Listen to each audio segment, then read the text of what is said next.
ತಲೆ ಕೆಡಿಸ್ಕೋಬೇಕಾಗಿಲ್ಲ. ಸಾಲ ಸೋಲ ಮಾಡಿ ಇವ್ರು ಹೇಳ್ತಾರೆ ಅಂತ ಕಟ್ಕೊಳಕ್ಕೆ ಹೋಗಬೇಡಿ. ನಾವು ಬರ್ತೀವಿ, ನಿಮಗೆ ನಾನು ಏನು ಮಾತು ಕೊಟ್ಟಿದ್ದೀನಿ, ನಿಮ್ಗೆ ಯಾವುದೇ ರೀತಿ ಸಮಸ್ಯೆ ಇಲ್ದಾಗೆ ಇದೆಲ್ಲವನ್ನ ರೆಗ್ಯುಲರೈಸ್ ಮಾಡಿಕೊಡೋದು ನಮ್ಮ ಜವಾಬ್ದಾರಿ. 2 ಲಕ್ಷ ಜನ ಬಿ ಖಾತೆಯಿಂದ ಎ ಖಾತೆ. ನಾನು ಅದನ್ನೇ ಹೇಳ್ತಾ ಇರೋದು, ಯಾರೂ ಕಟ್ಲಿಕ್ಕೆ ಹೋಗಬೇಡಿ. ಏಕೆಂದರೆ ನಾನು ಹೇಳದ ಹಿನ್ನೆಲೆಯಲ್ಲೇ ಇವರೇನು 5% ಫಿಕ್ಸ್ ಮಾಡಿದ್ರು.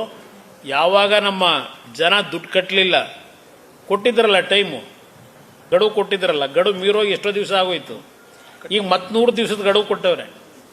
ಈಗ 2% ಇಳಿಸೋರಂತೆ, 60% ರಿಯಾಯಿತಿ ದೊರಕುತ್ತಂತೆ. ಆಮೇಲೆ ಇಲ್ಲ ಅಂದ್ರೆ ಮತ್ತೆ 5%.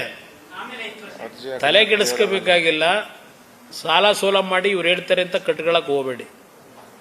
ನಾವು ಬರ್ತೀವಿ, ನಿಮಗೆ ನಾನು ಏನು ಮಾತು ಕೊಟ್ಟಿದ್ದೀನಿ, ನಿಮ್ಗೆ ಯಾವುದೇ ರೀತಿ ಸಮಸ್ಯೆ ಇಲ್ದಾಗೆ ಇದೆಲ್ಲವನ್ನ ರೆಗ್ಯುಲರೈಸ್ ಮಾಡಿಕೊಡೋದು ನಮ್ಮ ಜವಾಬ್ದಾರಿ.